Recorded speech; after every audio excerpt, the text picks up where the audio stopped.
Selamat pagi Bapak Ibu semua. Saya berharap pagi ini saya menjumpai semua saudara dalam keadaan baik.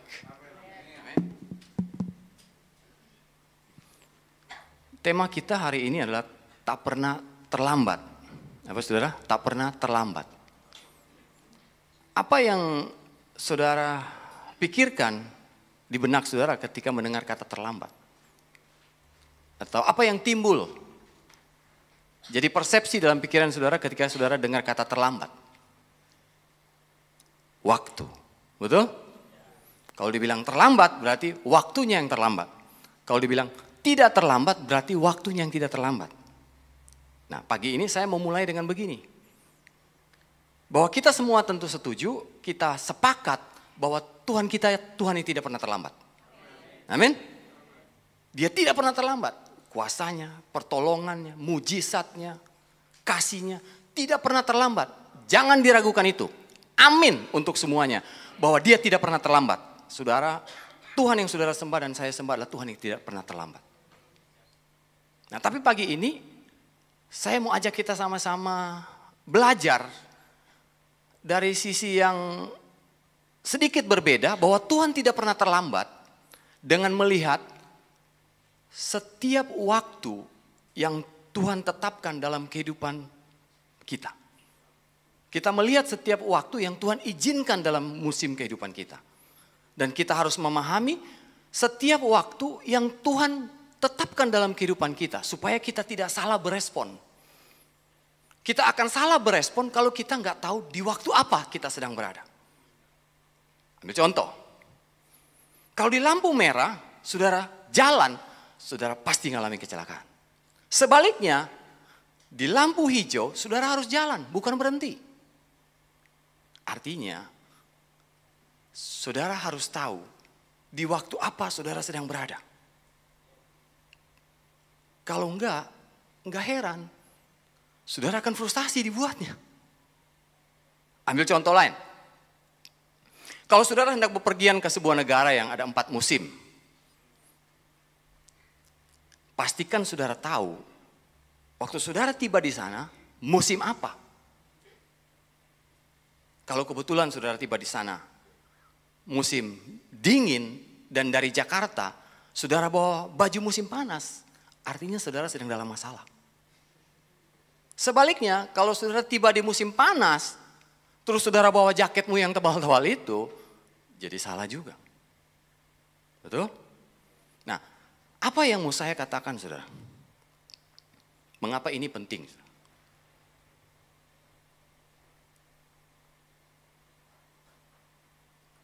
Bahwa ternyata setiap waktu yang Tuhan izinkan dalam kehidupan kita, kita harus pahami. Karena tadi, kalau kita nggak paham, kita akan salah berespon. Nah, mengapa ini penting, saudara? Karena setiap kebenaran-kebenaran yang kita pelajari harus diterapkan di waktu yang tepat. Kalau saudara nggak memahami ini, saudara akan makin bingung dibuatnya. Kita harus paham di waktu apa kita sedang berada. Nah, mengapa saya katakan ini, saudara? Dasarnya apa? Bagaimana dengan Pengkhotbah 3 ayat 1 sampai 4, lalu kita akan baca ayat 6 sampai 7 lalu ayat 11. Firman Tuhan bilang begini, untuk segala sesuatu ada masanya. Untuk apapun di bawah langit ada waktunya. Ada waktu untuk lahir, ada waktu untuk meninggal. Apa saudara berani bilang kalau waktu meninggal itu bukan waktu yang baik? Pernah ketemu sama orang-orang yang udah uzur, dibilang gitu ya. Udah lanjut usia, sangat lanjut usia. Tapi semua organ-organ tubuhnya masih berjalan tapi sudah sangat melemah. Ini penderitaan loh. Buat mereka, meninggal adalah satu keindahan. Nah, tapi masalahnya buat kita selalu lihat, kita selalu disuruh pilih, ya waktu lahir daripada waktu meninggal. Sedangkan Alkitab berkata segala sesuatu ada waktunya. Ada waktu untuk menanam, ada waktu untuk mencabut yang ditanam. Ada waktu untuk membunuh, ada waktu untuk menyembuhkan, ada waktu untuk merombak, ada waktu untuk membangun, ada waktu untuk menangis, ada waktu untuk tertawa, ada waktu untuk meratap, ada waktu untuk menari. Terus, ada waktu untuk mencari, ada waktu untuk membiarkan rugi, ada waktu untuk menyimpan, ada waktu untuk membuang, ada waktu untuk merobek, ada waktu untuk menjahit, ada waktu untuk berdiam diri, ada waktu untuk berbicara. Ia, yaitu Tuhan, membuat segala sesuatu indah pada waktunya. Waktunya nyanya bukan huruf besar. Waktunya. Makanya tadi saya bilang, terlambat related dengan waktu. Tadi saya juga bilang bahwa meninggal itu kalau tepat atau indah, kalau di waktu yang tepat. Lalu dikatakan, tetapi manusia tidak dapat menyelami pekerjaan yang dilakukan Allah dari awal sampai akhir. Untuk itu izinkan saya pagi hari ini saudara, untuk mengingatkan saudara, satu kebenaran penting. Bahwa selain saudara harus tahu waktu, saudara harus tahu di waktu apa saudara sedang berada. Kalau enggak, saudara akan makin bingung dibuatnya.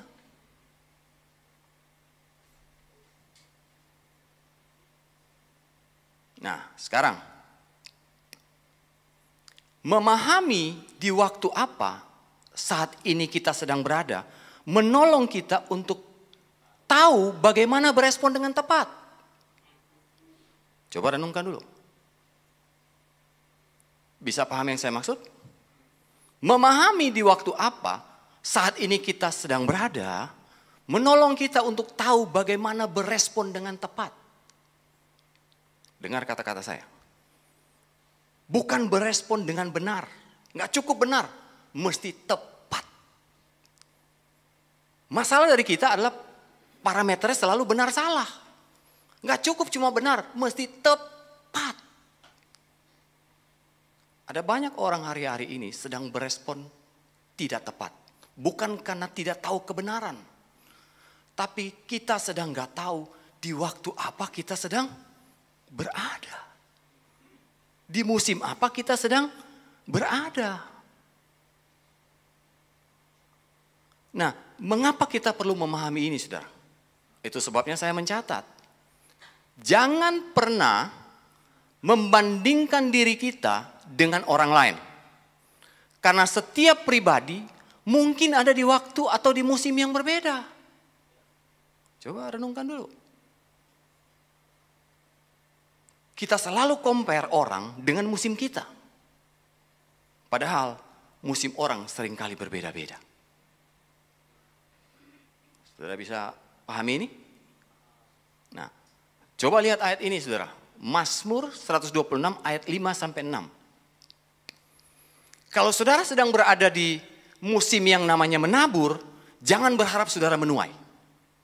Betapa frustasinya kalau saudara sedang berada di musim menabur, saudara mengharapkan untuk menuai. Bisa tangkap contoh ini? Itu sebabnya ada banyak orang frustasi. Mereka bilang begini, kok apa saya kurang iman ya? Sementara orang mengalami mujizat, sementara saya krisis mujizat. Sampai akhirnya waktu kita compare kita dengan orang lain, kita jadi tertekan.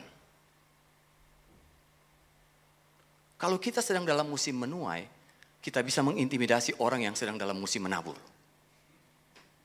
Terus kita bilang begini, kamu kayaknya kurang iman deh. Makanya lihat saya. Jadi makanya lihat saya. Nah, padahal jangan-jangan musimnya yang sedang beda. Nah, coba lihat ayat ini. 126 Mazmur 126 ayat 5 sampai dengan 6. Orang-orang yang menabur, apa saudara?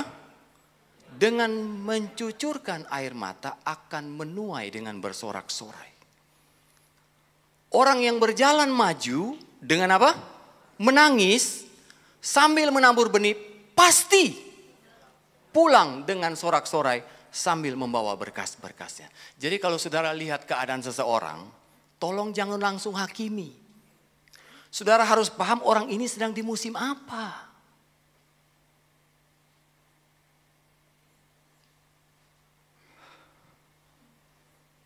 Kalau saudara sedang di bawah Tuhan di musim menabur,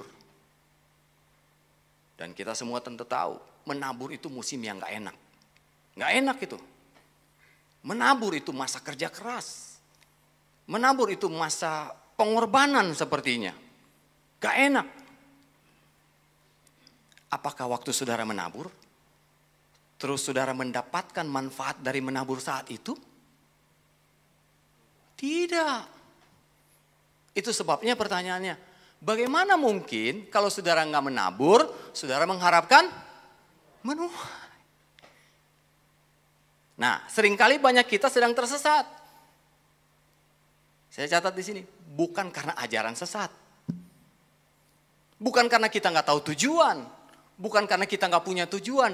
Tapi kita sedang tersesat karena kita sedang nggak tahu di waktu apa kita sedang berada. Saya ambil contoh. Bagi Tuhan tidak ada yang mustahil. Itu kebenarannya. Setuju?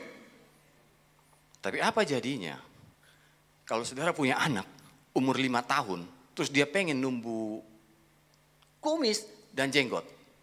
Begitu pengen saudara. Dia berdoa, dia beriman sungguh-sungguh. Imannya sangat besar, puasa 40 hari. Saya tanya, setelah dia berdoa dan berpuasa 40 hari, apakah terus jenggot dan kumisnya tumbuh? Tidak. Itu sebabnya kebenaran yang diletakkan di waktu yang salah, yang tidak tepat, jadi salah. Semua kebenaran yang ditaruh di musim yang salah, pasti akan jadi salah.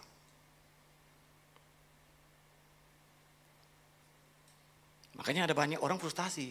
Saya sudah beriman. Saya sudah berdoa. Saya sudah berpuasa. Tapi kenapa mujizat sepertinya tidak terjadi? Ada yang salahkah dengan saya? Yang salah adalah kita meletakkan kebenaran di waktu yang tidak tepat. Nah, saudara harus paham, ada masa-masa di mana iman membuat kita mampu bertahan dan kuat melewati tantangan. Sebesar apapun imanmu, tidak akan pernah mengubah keadaanmu. Karena engkau sedang ada di masa yang namanya proses. Bisa tangkap kalimat saya ini? Kalau saudara nggak pahami ini, saudara menggunakan imanmu untuk mengubah keadaanmu, sementara Tuhan sedang memakai keadaanmu untuk merubah dirimu. Apa nggak frustasi saudara? Bisa tangkap ini?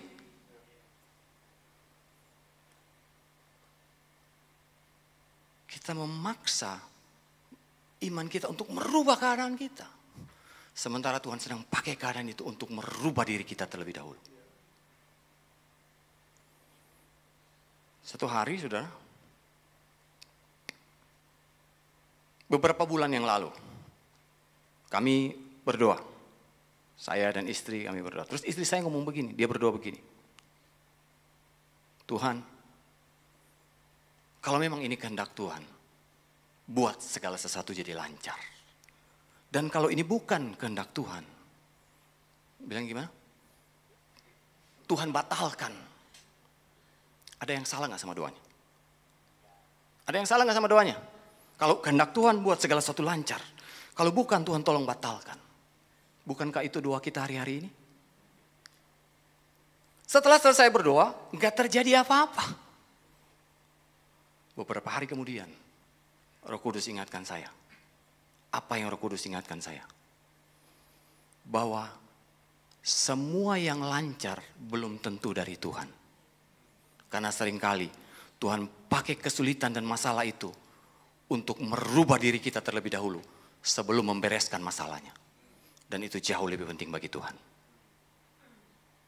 Nah, sejak saat itu saya bilang gini, kita stop berdoa seperti itu. Sekarang dia ngerti. Nah, apa yang kita bisa pelajari dari kisah kehidupan Yusuf? Jadi waktu saya diingatkan itu, saya diingatkan sama peristiwa Yusuf. Apa yang kita bisa pelajari dari kisah kehidupan Yusuf? Apakah hidupnya sedang lancar-lancar saja? Tidak. Dia mengalami apa yang namanya dibuang, dipenjara, difitnah, dilupain. Tapi Tuhan pakai itu semua untuk mempersiapkan dia menjadi seorang Perdana Menteri di Mesir. Hari ini saudara, kalau saudara sedang belum mengalami pertolongan Tuhan, saudara sedang belum melihat mujizat Tuhan, saya mau bilang, jangan-jangan saudara sedang ada di dalam masa yang namanya proses untuk mempersiapkan saudara menjadi Perdana Menterinya Tuhan. Bukan karena sedang dia lalai. Dia sedang mempersiapkan saudara untuk menjadi berkat bagi orang lain. Di tengah keluargamu, di tengah pekerjaanmu, di tengah lingkunganmu. Amin saudara. Jadi tetap semangat saudara.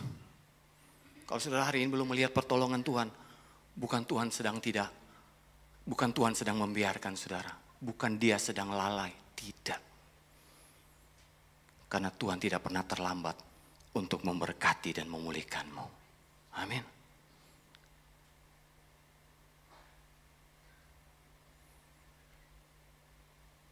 Sekarang, bahwa ternyata ada dua jenis mujizat dalam diri orang percaya. Mujizat yang pertama, mujizat pemeliharaan. Dan mujizat kedua adalah mujizat jenis pelipat gandaan. Mengapa saya katakan ada dua mujizat, dua jenis mujizat dalam diri orang percaya? Mujizat yang pertama adalah mujizat jenis pemeliharaan. Saudara masih ingat kisah janda di Sarfat? Masih ingat kisahnya? Elia datang sama dia. Terus Elia minta roti sama dia. Betul ya? Masih ingat kisahnya? Terus dia bilang begini. Bagaimana saya bisa kasih buat kamu? Ini aja, saya sedang ngumpulin kayu. Saya pulang, saya bikin roti, saya makan sama anak saya. Terus kita mati. Karena gak ada lagi harta yang tersisa. Cuma Elia bilang begini. Udah, sekarang nurut sama aku. Percaya sama aku. Pulang, buat dulu roti, buat aku. Bilang begitu kan? Dan sisanya baru buat kamu. Saya tanya. Ketika janda itu taat sama apa yang dikatakan Elia, mujizat terjadi nggak? Terjadi. Di mana segenggam tepung dan sedikit minyak tidak habis-habis sampai masa kekeringan selesai. Saya tanya, kalau saudara jadi janda itu bersyukur nggak? Bersyukur. Kalau saudara ngalami itu, jantungmu empot-empotan nggak? Kalau saya jadi janda itu, jantung saya empot-empotan. Ini besok, kalau dituang, masih ada nggak? Karena apa? Jumlahnya nggak nambah. Tetap segitu. Betul saudara? Makanya saya bilang ada namanya mujizat pemeliharaan. Nah sementara kita selalu melihat mujizat, kita punya parameter.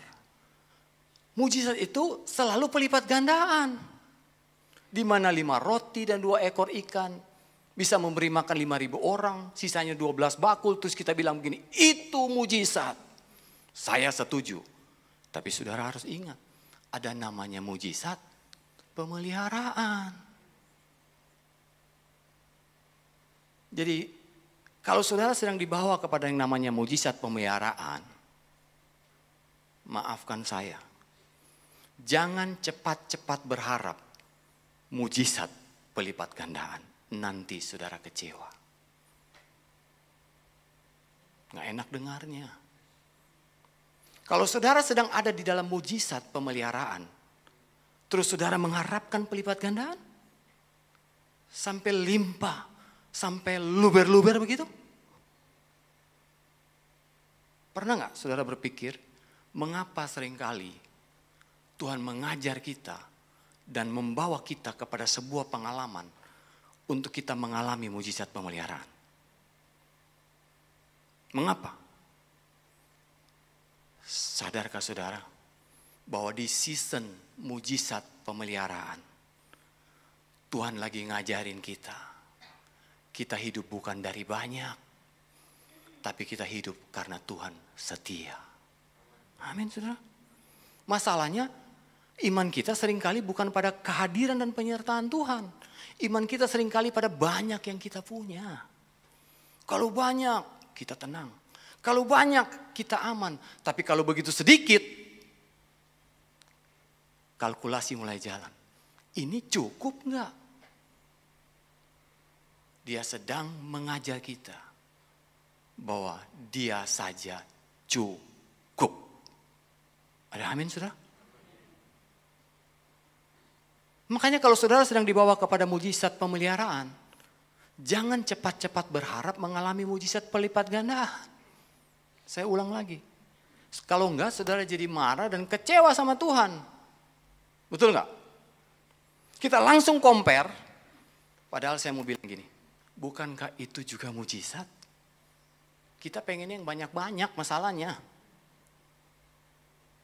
Kayak Ishak gitu ya. Menjadi kaya. Semakin kaya. Dan sangat kaya. Waktu kita buka rekening. Tambah terus. Tambah terus. Kita kan pengennya begitu ya. Sementara Tuhan bilang begini, hei, ada waktunya. Karena aku tidak pernah terlambat.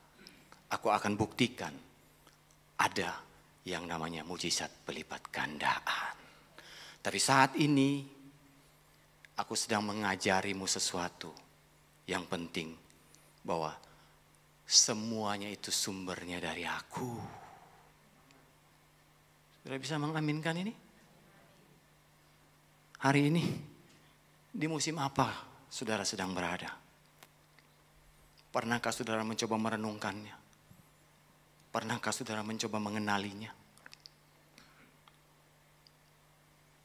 Mengapa ini penting saudara? Karena kalau saudara perhatikan dalam Filipi pasal 4 ayat 12 sampai dengan 13. Ternyata ada hal yang menyedihkan. Karena ada banyak orang bilang begini. Oh, kamu lagi ngalami kekurangan, itu namanya kurang iman. Oh, oke.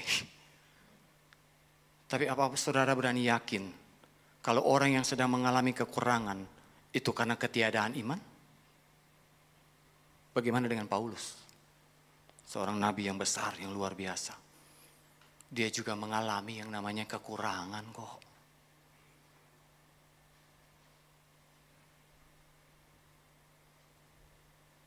Jadi sedih sekali sudah.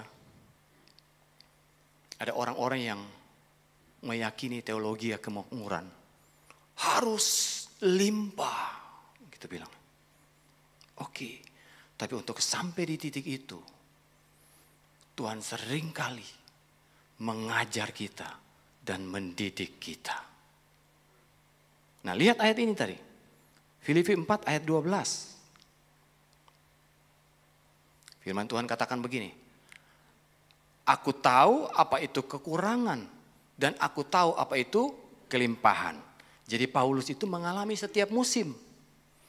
Dia mengalami musim di mana dia mengalami kekurangan. Dia mengalami musim yang namanya kelimpahan. Terus dia bilang begini. Dalam segala hal dan dalam segala perkara tidak ada sesuatu yang merupakan rahasia bagiku. Baik dalam hal kenyang maupun dalam hal kelaparan, baik dalam hal kelimpahan maupun dalam hal kekurangan. Jadi sama Paulus itu enak. Kalau saudara datang sama Paulus, pas lagi kurang, dia ngerti.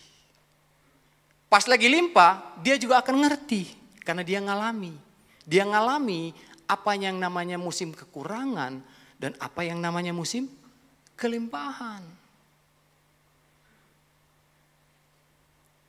Nah, apa yang saya mau coba sampaikan hari ini adalah gini. Kalau saudara sedang dibawa pada pengalaman kekurangan, terus gimana? Apa yang harus kita lakukan? Terus perkatakan firman supaya mujizat pelipat gandaan terjadi? Ingat, setiap musim ada pembelajarannya sendiri. Saya ulang. Setiap musim ada misinya sendiri. Saudara perlu paham. Kita selalu fokus pada keadaannya. Tapi kita nggak pernah sadar pada pembelajarannya. Kita selalu fokus pada keadaan yang kita sedang alami. Kita nggak pernah berfokus pada pembelajaran apa yang sedang Tuhan coba ajarkan lewat musim itu. Lewat waktu itu. Kita mengejar kemakmuran masalahnya. Kita mengejar kenyamanan masalahnya. Dan seringkali kita ikut Tuhan untuk itu kok. Supaya hidup kita enak. Supaya hidup kita nyaman. Supaya kita hidup terproteksi.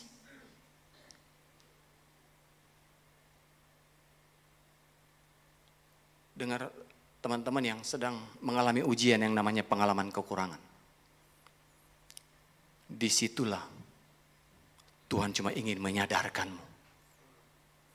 Kalau kamu pikir kamu mati, ternyata kamu kok gak mati-mati. Kita kan bilang begini, mati kok. Buktinya saudara bisa lewati 2024. Saudara gak mati-mati. Amin, saudara. Kalau saudara tanya sama kami, saya dan istri, pernah gak kami ngalamin kekurangan? Pernah. Di tahun-tahun pertama, waktu kami menikah, itu masa yang struggle. Itu kalau gajian tiap tanggal 25 itu cuma numpang lewat. Dimana saya gak punya saving sama sekali, boro-boro investasi. Mau hidup benar, saudara. Karena saat itu saya komit. Saya harus mengembalikan, saya harus taat untuk mengembalikan perpuluhan. Apapun alasannya, berapapun jumlahnya. Tapi kok jadi gini? Numpang lewat sudah. Lebih cepat daripada busway. Tapi disitulah saya disadarkan. Tuhan ajar saya, Tuhan murnikan hidup saya. Sampai pertolongan terjadi tepat pada waktunya. Mujizat terjadi. Gak kecepatan, tepat pada waktunya.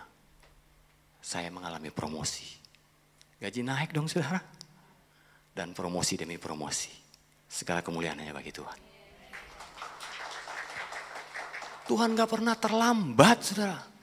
Tapi yang kita perlu pahami hari ini, kita sedang berada di musim apa?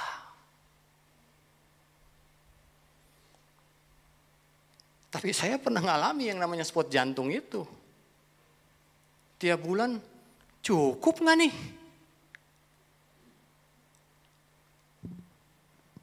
Saya tahu masih banyak yang gajian hari ini.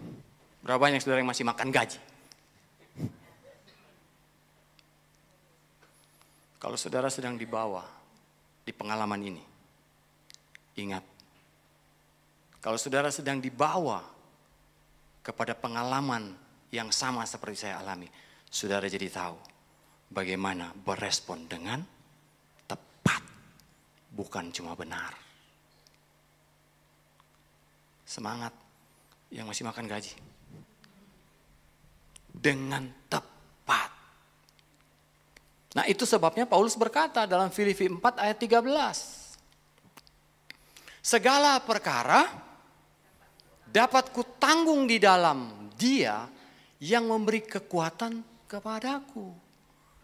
Jadi kabar baiknya gini, di musim apapun Tuhan tidak pernah terlambat dan tidak pernah meninggalkanmu. Amin saudara. Di musim apapun selalu Tuhan memberikan kemampuan buat dirimu. Bahkan di saat saudara berpikir Tuhan terlambat. Dan bukankah itu lebih daripada cukup? Amin saudara. Di musim apapun Tuhan selalu memberikan kita kemampuan, kekuatan. Dan itu sebetulnya lebih daripada cukup.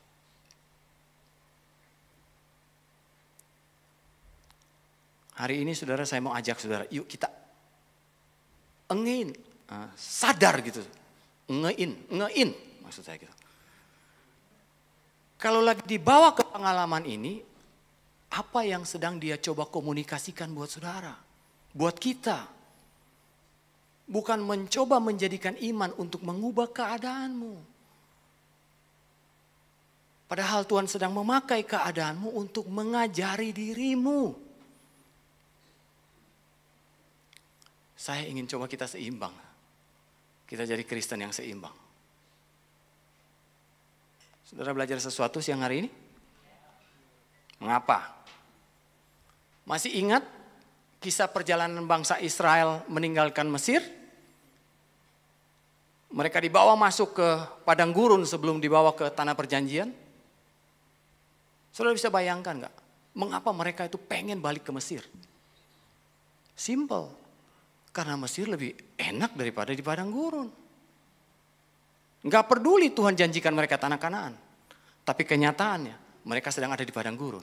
Dan di padang gurun keadaannya lebih enak daripada di Mesir. Dan di Mesir keadaannya lebih enak daripada di padang gurun. Makanya gak peduli mereka jadi budak di Mesir. Yang penting lebih enak. Karena di Mesir lebih enak. Nah, coba lihat ayat ini saudara. Ulangan 8 ayat 2-3. Saya harus maju nih. Ingatlah kepada seluruh perjalanan yang kau lakukan atas kehendak Tuhan Allahmu. Di padang gurun selama 40 tahun ini dengan maksud. Dengan maksud. Apa maksudnya? Tuhan itu bukan Tuhan yang iseng. Tuhan itu bukan Tuhan yang kejam. Tapi dia Bapa yang serius ingin mendidikmu. Dia bukan cuma Bapa yang memberkatimu. Tapi dia serius sebagai Bapa untuk mendidikmu. Di padang gurun selama 40 tahun ini dengan maksud merendahkan hatimu dan mencobai engkau untuk mengetahui apa yang ada dalam hatimu. Yakni apakah engkau berpegang pada perintahnya atau tidak. Ayat 3.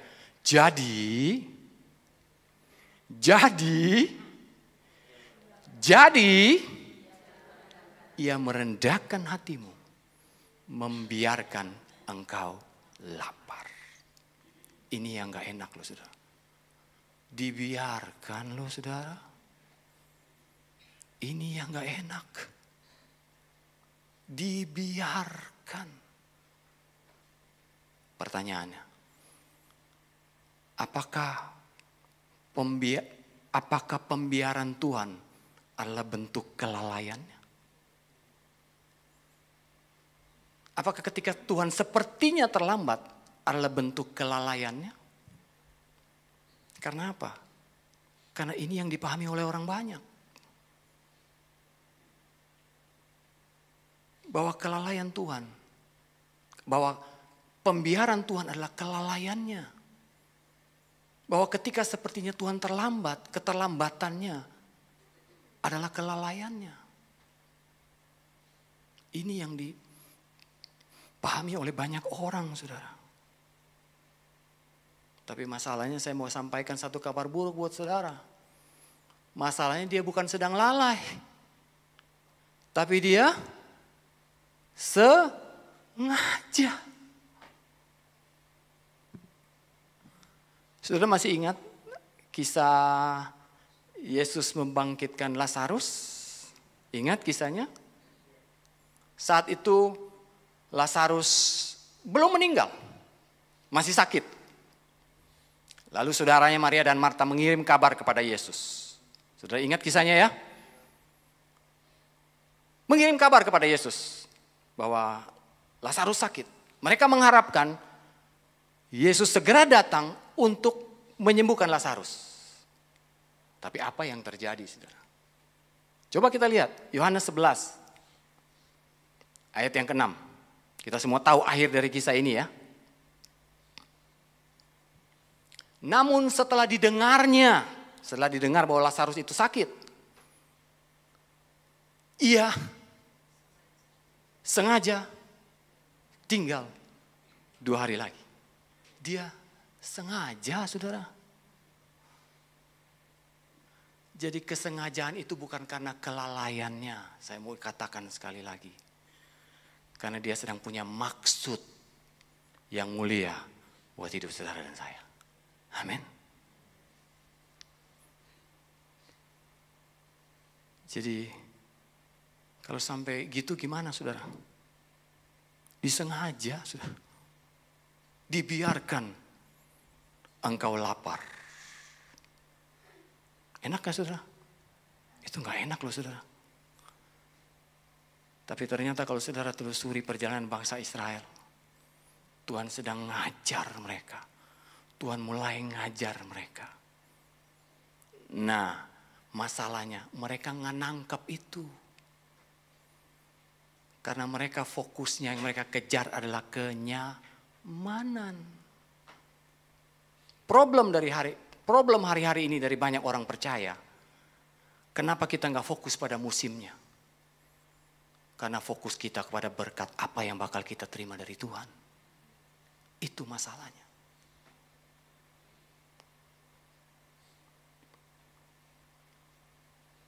Makanya hari ini kalau saudara kita sampai di bawah Tuhan kepada pengalaman-pengalaman di mana kita dibawa ke padang gurun,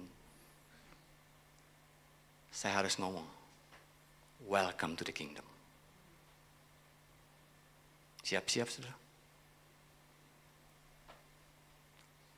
Untuk sampai di kingdom harus lewati padang gurun. Saya mau tanya sama saudara, kalau saudara ada di padang gurun karena dia punya tujuan untuk mempersiapkan saudara masuk ke tanah Kanaan, saya nggak peduli berapa besar imanmu. Sebesar biji sesawi saya bisa mindahin gunung ya. Saya nggak peduli berapa besar imanmu. Itu tidak akan membuat engkau check out dari padang gurun. Sekarang, daripada ngambek sama Tuhan, daripada marah sama Tuhan, kecewa, patah hati, tawar hati, patah semangat, alangkah lebih baik saudara mulai cari tahu di musim apa saudara sedang berada. Karena dengan tahu di musim apa, saudara jadi tahu bagaimana berespon dengan tepat. Karena marahmu sama Tuhan tidak merubah keadaanmu kok. Terus saudara berhenti berdoa. Saudara ngambek marah sama Tuhan. Saudara ngancam Tuhan.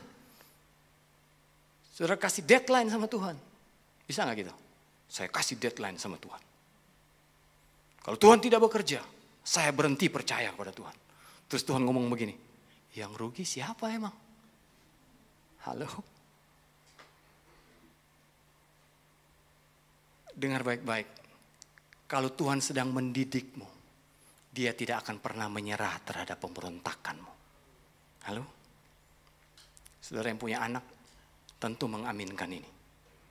Kalau anak kita semakin berontak, kita tidak akan pernah bergeming. Karena tujuannya jelas, untuk mendidik.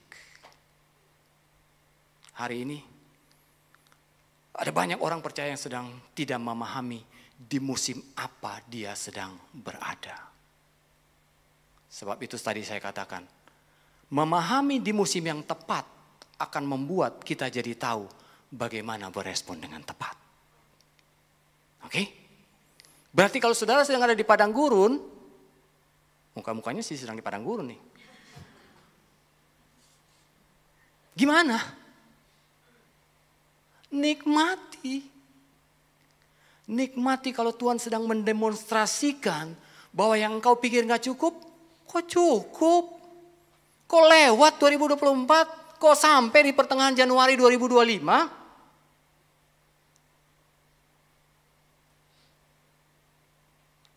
Kenapa Tuhan harus bawa pada pengalaman itu, saudara? Supaya kita gak sombong. Supaya kita gak takabur. Supaya kita gak lupa diri. Bahwa sumbernya itu ternyata Tuhan. Bukan keringat kita, bukan kerja keras kita. Tapi karena berkat dan kesetiaan Tuhan atas hidupmu. Amin, saudara. Dengan aminnya saudara, pemusik boleh maju ke depan. Saudara berani bilang bahwa penyertaan Tuhan atas hidupmu itu bukan mujizat? Berani bilang? Kalau saudara bisa lewat 2024, itu bukan mujizat? Apa saudara berani bilang bahwa saudara ada sebagaimana hari ini saudara duduk di tempatmu? Itu bukan mujizat?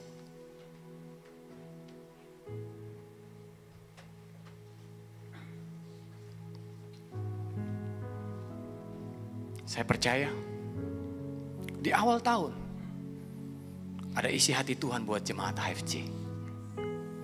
Supaya kita gak kecewa. Supaya kita gak tawar hati. Karena kita tahu ada maksud yang Tuhan izinkan dalam peristiwa setiap pengalaman dalam kehidupan kita. Jadi selamat mengenali musimmu. Selamat mengenali waktumu. Karena dengan mengenalinya, membuat engkau dapat berespon dengan tepat. Bukan cuma benar. Amin, saudara.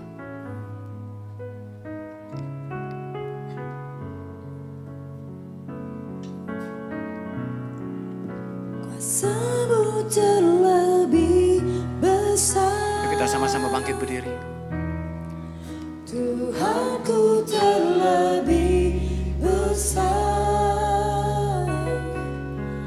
tak pernah terlambat janji-Mu ya Tuhan, menolong hidupku. Kuasa-Mu terlebih besar, Tuhanmu terlebih besar,